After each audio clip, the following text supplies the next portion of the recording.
ఇటలీలో ఫ్లారెన్స్ అనేటువంటి ఒక పట్టణం ఉంది. పట్టణంలో పిట్టి ప్యాలెస్ అనేటువంటి ఒక ప్రముఖ ప్యాలెస్ ఉంది. దాంట్లో 2 పిక్చర్స్‌ని వారు గోడలకు వేలాడదీశారు. చాలామంది అక్కడికొచ్చేటువంటి వారు వాటిని చూస్తారు. ఎందుకంటే వాటికి ఒక ప్రత్యేకత ఉంది. అండ్ అవి ఒక గొప్ప పాఠాన్ని వచ్చేవారికి తెలియజేస్తున్నాయి. ఒకవైపున సముద్రములో పెను తుఫాను, భయంకరమైనటువంటి ఉరుములు, మెరుపులతో అండ్ అలలు లేచి కొడుతున్నటువంటి సన్నివేశం. దాంట్లో ఒక వ్యక్తి మునిగిపోతూ ముఖమంతా కూడా భయముతో, ఆందోళనతో అండ్ దుఃఖముతో నిండిపోయి నిరాశ, నిస్పృహల్లో కుంగిపోయినట్టు కనబడతాడు. But at the same time రెండో పిక్చర్‌లో అట్లాంటి సముద్రమే, అట్లాంటి తుఫాను పరిస్థితులే, అట్లాగే అలలు లేచి కొడుతున్నాయి. కాపోతే ఈ సముద్రంలో ఇప్పుడు ఇక్కడ ఒక బండ ఉంది. అంటే ఒక రాక్ లేచి పైకి ఉంది. ఆ అలలు, ఆ యొక్క తాకిడి అంతా కూడా ఆ రాతికి తాకుతోంది తప్ప దాని మీద ఉన్నటువంటి చిన్న ప్రాంతం అది. అక్కడ పచ్చని మరి కొంత మొక్కలు, తర్వాత గడ్డి, అలాంటి పరిసరం ఉన్నటువంటి ఆ స్థలంలో ఒక చిన్న పావురము గూడు కట్టుకొని ఆ గూడులో అదెంతో ప్రశాంతంగా ఉంది. దాని ముఖంలో గానీ, దాని యొక్క దేహంలో గానీ ఎక్కడ కూడా మనకి భయము గానీ, ఆందోళన గానీ, నిరాశ, నిస్పృహలు గానీ కనిపించవు. సో, ఈ మొదటి కోవకు సంబంధించినటువంటి పిక్చర్ ఏమో లోకంలో ఉన్నటువంటి ఒక లోకస్తుడు దుఃఖభరితుడై ఎట్లా బ్రతుకుతాడో దానికి సాదృశ్యం. ఈ రెండవ పిక్చర్ ఏమో క్రీస్తు యేసునందున్నటువంటి ఒక క్రైస్తవుడు క్రీస్తును బట్టి లోకాన్ని జయించాడు గనుక ఎట్లా నెమ్మది, శాంతి, ప్రశాంతంగా జీవిస్తాడో దానికి సాదృశ్యంగా ఆ యొక్క 2 పిక్చర్స్‌ని వారు పక్కపక్కనే పెట్టి ప్రదర్శించారు. దీంట్లో ఆ పాఠాన్ని ఎవరైతే తెలుసుకున్నారో వారు గొప్ప మేలు పొందారు. బిబ్లికలీ స్పీకింగ్, వాక్యానుసారంగా మాట్లాడితే అనే క్రిస్టియన్ పాడ్‌కాస్ట్‌కి మీలో ప్రతి ఒక్కరికి యేసుక్రీస్తు ప్రభు పరిశుద్ధ నామమున శుభాలు మరియు స్వాగతం. మనము దేవుడిచ్చినటువంటి అవకాశాన్ని బట్టి ప్రతి వారము దేవుడి వాక్యమును, వాక్యములో ఉన్న సత్యమును, సత్యంలో ఉన్నటువంటి గంభీరమైనటువంటి విషయములను తెలుసుకోగలుగుతున్నాం. ఇది దేవుడి యొక్క ఏర్పాటు. దీన్ని బట్టి దేవుడికి మనము కృతజ్ఞులమై ఉన్నాం, ఋణస్థులమై ఉన్నాం. అండ్ ఆయన సత్యాన్ని మనకు బయలుపరిచేది, బోధించేది మనము ఆ ప్రకారం జీవించడానికి, అలా ఆయన్ని ఘనపరచడానికి. సో, ఆ ప్రకారమే మనమందరము నేర్చుకుని నడవాలని దేవుడి చిత్తం, మా ప్రార్థన. ఈరోజు మన ఎపిసోడ్లో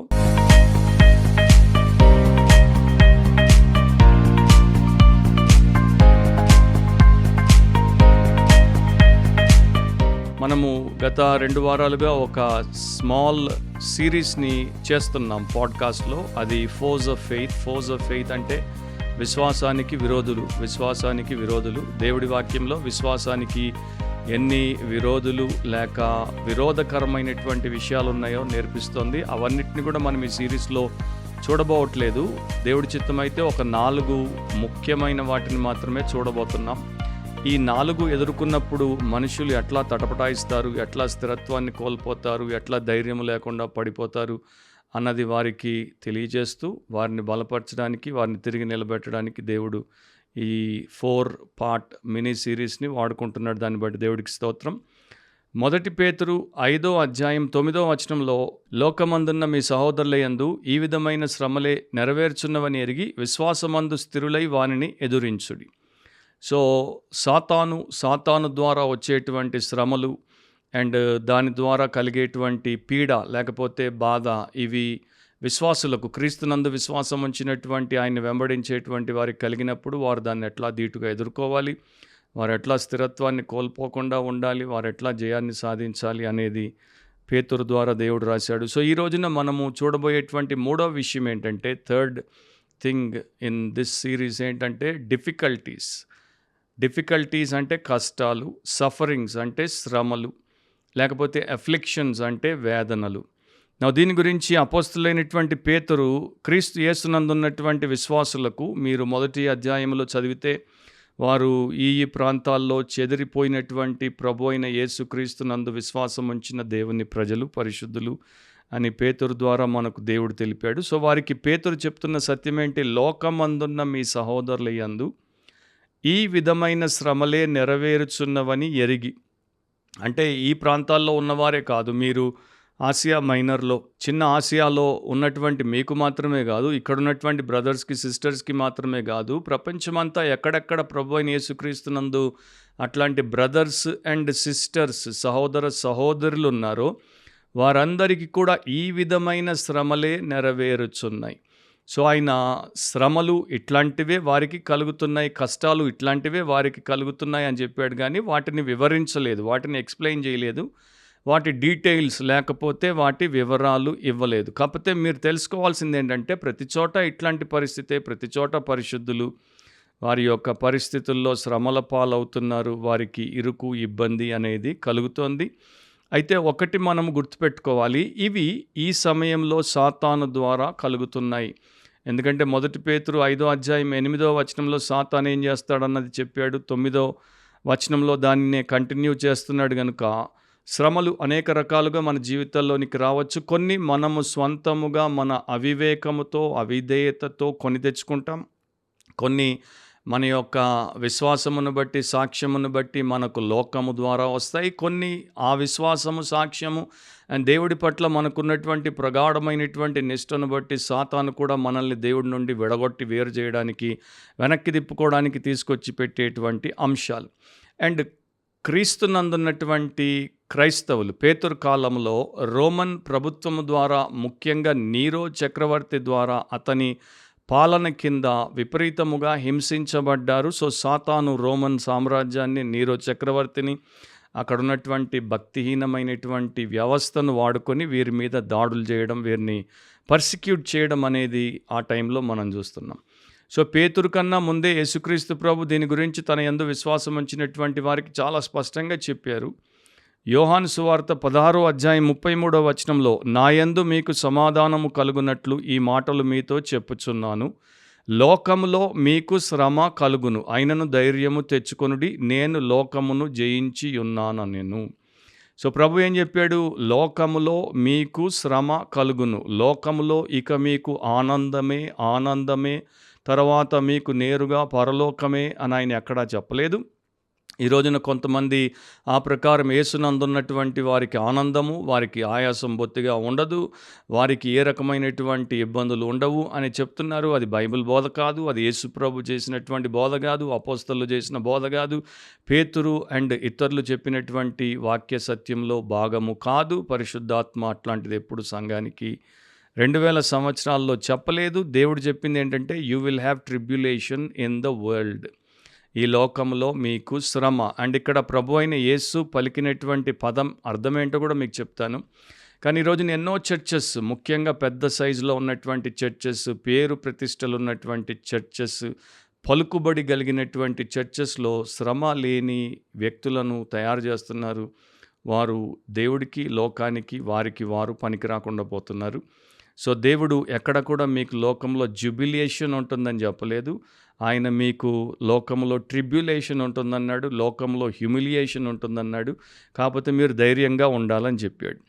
థ్లిప్సిస్ అనేటువంటి పదాన్ని వాడాడు శ్రమకి. దాని యొక్క అర్థం ఏంటంటే, మీరు ఒక బలమైనటువంటి దుంగను విత్తనముల మీద, ధాన్యం మీదకి దొర్లించినప్పుడు అవి ఎట్లా పగిలి ఆ పిప్పి వేరైపోయి, ఆ యొక్క పొట్టు వేరైపోయి బయటకు వచ్చేస్తాయి. ఆ ప్రకారం మీరు అట్లా మరి ఆ ఒత్తిడి కింద, ఆ బరువు కింద నలగొట్టబడతారని ప్రభు చెప్పాడు. అవి అనేక రకాలుగా విశ్వాసులకి అప్పటి నుండి ఇప్పటి వరకు కలుగుతూనే ఉన్నాయి. మత్తయి సువార్త 5వ అధ్యాయం 10 నుండి 12వ వచనం వరకు యేసు ప్రభువే చెప్పారు, నీతి నిమిత్తం హింసింపబడువారు ధన్యులు. అంటే నీతితో బ్రతికేటువంటి వారు, విశ్వాసానికి విధేయతను జత చేసేటువంటి ప్రతి క్రైస్తవుడు కూడా తప్పక హింసించబడతాడు.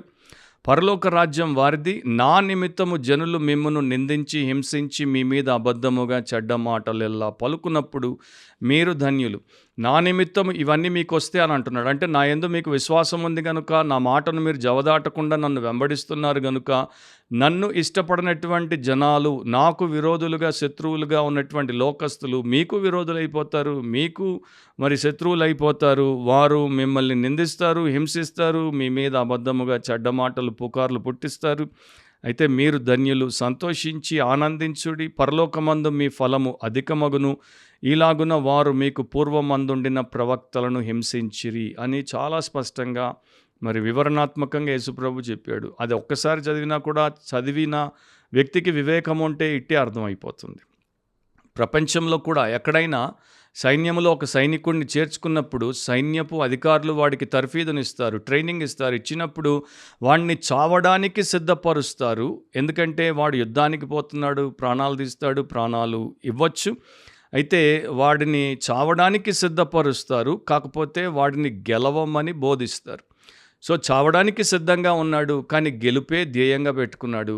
అట్లాగే ప్రభు అంటున్నాడు, లోకాన్ని మీరు జయించాలి, ఎందుకంటే లోకాన్ని నేను జయించాను. సో లోకాన్ని మీరు నా ద్వారా జయిస్తారు కనుక మీరు లోకంలో శ్రమను ఎదుర్కొన్నప్పుడు ధైర్యము కలిగి ఉండండి, మీరు సహనాన్ని కలిగి ఉండండి, ఎందుకంటే నాలో మీకు నెమ్మది ఉంటుంది. లోకంలో మీకు ఎంత ఒత్తిడి ఉన్నా నాలో మీకు నెమ్మది ఉంటుంది. ఆ యొక్క పీస్ అనేది, నా పీస్ అనేది, అంటే నేను మీకు ఇచ్చే శాంతి మీకు తోడుగా ఉంటుంది, మిమ్మల్ని బలపరుస్తుంది.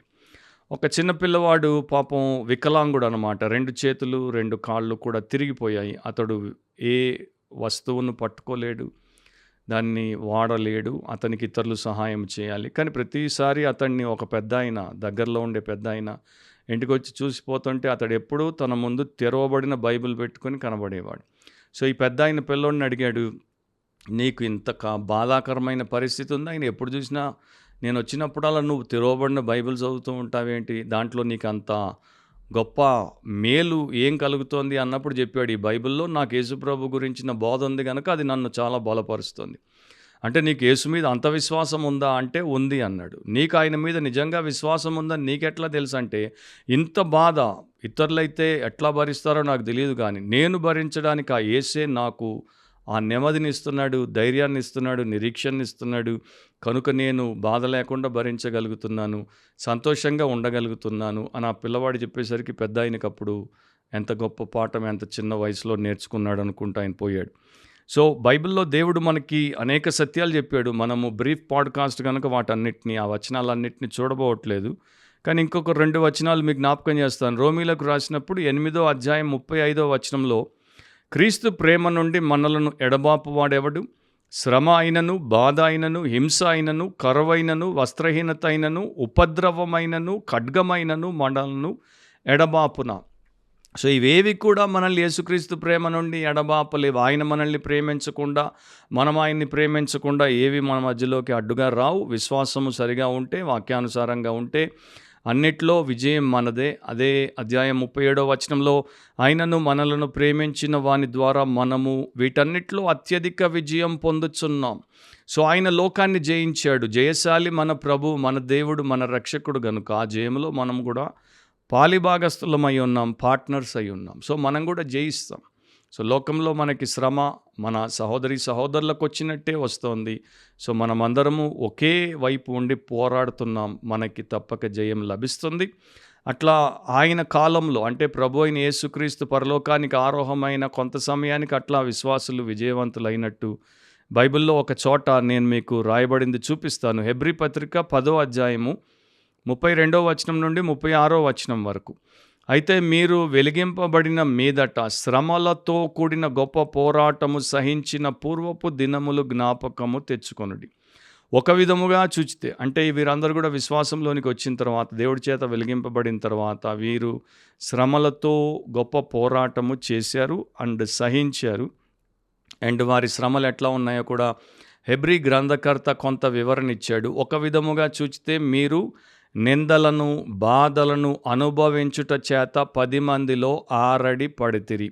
అంటే మీరు పబ్లిక్ స్పెక్టకల్ అయిపోయారు. మీరు జనమంతటి ముందు ప్రదర్శనకు పెట్టబడినటువంటి వస్తువులాగా, వ్యక్తిలాగా కనబడ్డారు. మీకు వచ్చినవి లోకమట్లా మరి చూసింది. మరి ఒక విధముగా చూచితే వాటిని అనుభవించిన వారితో పాలివారైతిరి.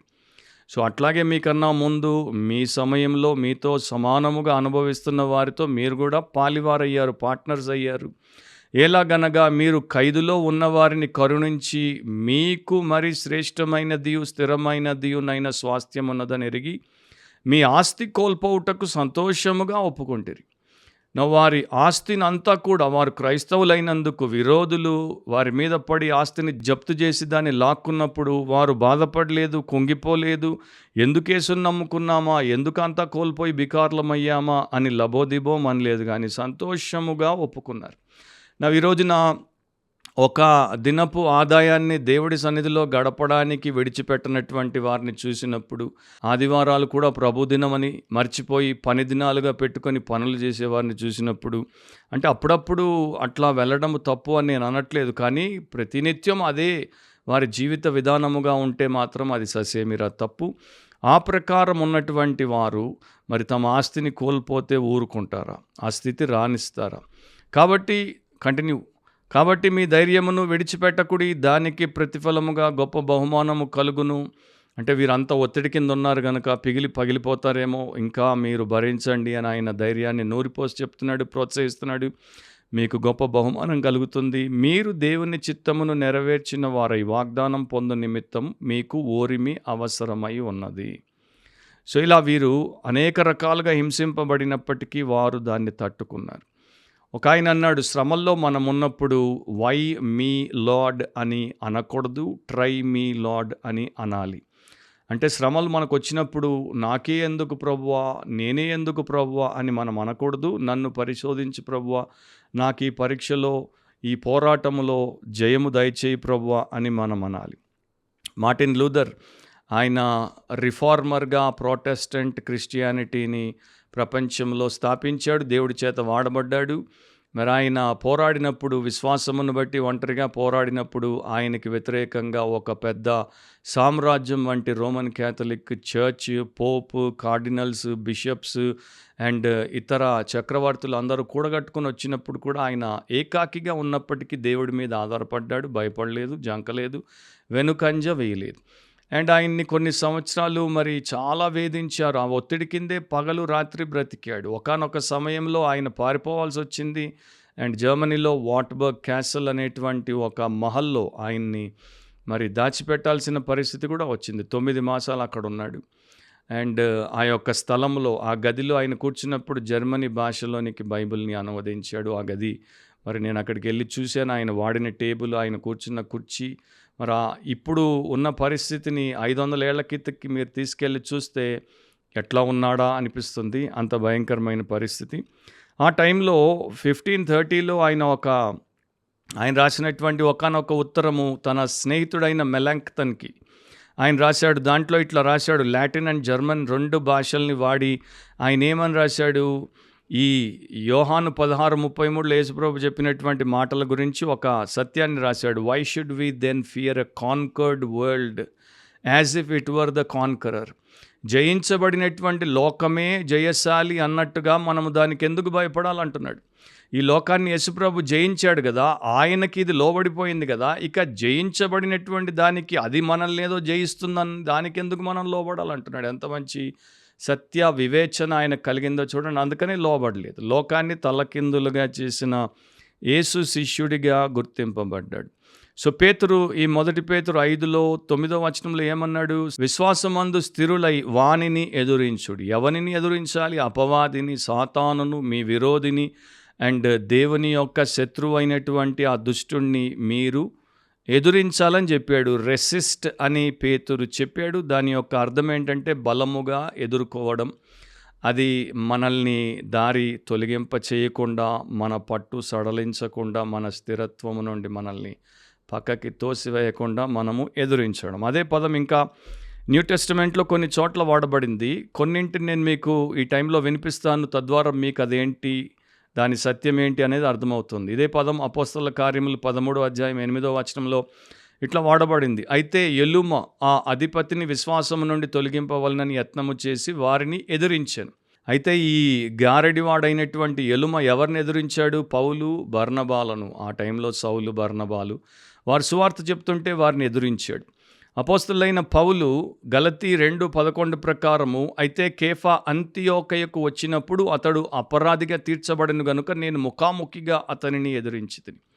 నువ్వెంత ధైర్యం ఉండాల్సింది అపోస్తలులైన పౌలుకి. కేఫా అంటే పేతురు, పేతురు ప్రథమ శిష్యుడు, పేతురు పెంతెకోస్తు దినాన్న ప్రసంగం చేసిన ప్రథమ బోధకుడు. అట్లాంటి వ్యక్తిని మరి ఆయన అపరాధిగా, అంటే వేషధారణతో అపరాధిగా దొరికినప్పుడు ఏంటో ఆ నేరము అక్కడ గలతీ 2లో మీరు చదవండి, మీకు అర్థమవుతుంది. అతన్ని పౌలు ముఖాముఖిగా అందరి ఎదుట ఫేస్ టు ఫేస్ రెసిస్ట్ చేశాడు. 2 తిమోతి 3:8 ప్రకారం ఎన్నే ఎంబ్రి అనువారు మోషేను ఎదిరించినట్టు వీరును చెడిన మనస్సు కలిగి విశ్వాస విషయంలో భ్రష్టులై సత్యమును ఎదురింతురు.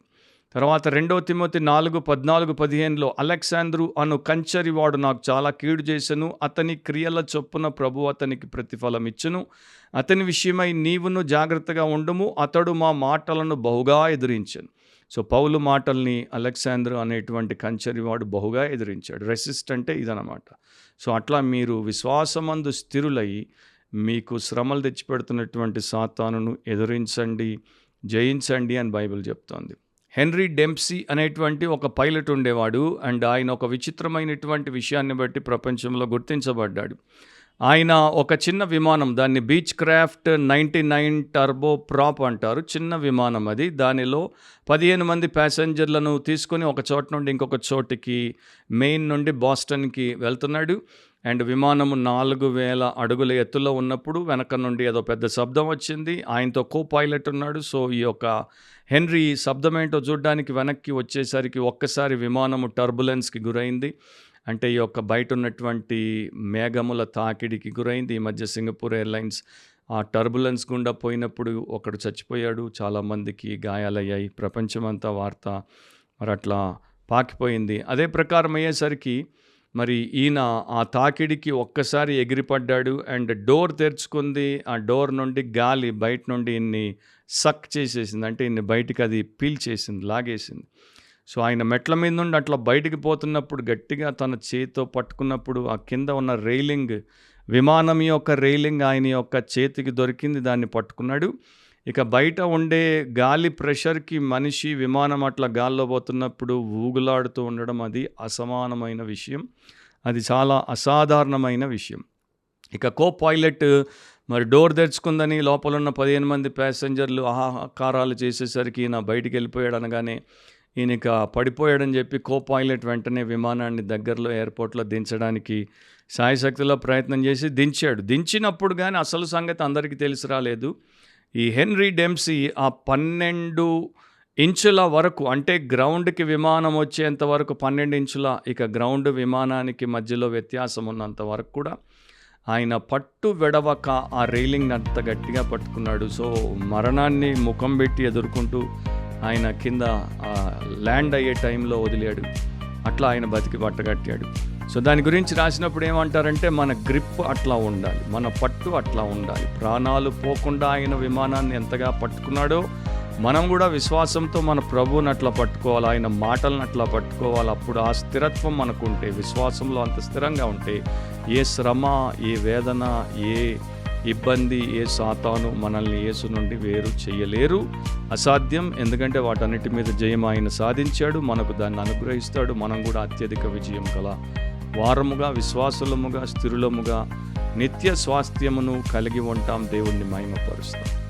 అలాంటి కృప దేవుడు మీలో ప్రతి ఒక్కరికి, మీ విశ్వాసమునందు మీరు స్థిరులుగా ఉండి ఇతరులకు సాక్షులుగా ఉండినట్లు అనుగ్రహించునుగాక. మరోసారి బిబ్లికలీ స్పీకింగ్, వాక్యానుసారంగా మాట్లాడితేనే ఈ పాడ్కాస్ట్లో దేవుడు మనల్ని కలిపేంత వరకు మర్చిపోకుండా గుర్తుపెట్టుకోండి. ప్రతిరోజు జ్ఞాపకం చేసుకోండి, వాక్యానుసారంగా ఆలోచించండి, వాక్యానుసారంగా కోరుకోండి, వాక్యానుసారంగా మాట్లాడండి, వాక్యానుసారంగా ప్రవర్తించండి, వాక్యానుసారంగా జీవించండి. ఇంట్లో బయట ప్రతి చోట ఆ ప్రకారం మీ జీవితాన్ని మీరు మార్చుకోగలిగితే మీకు ఎంతో మేలు దేవుడు కలిగిస్తాడు.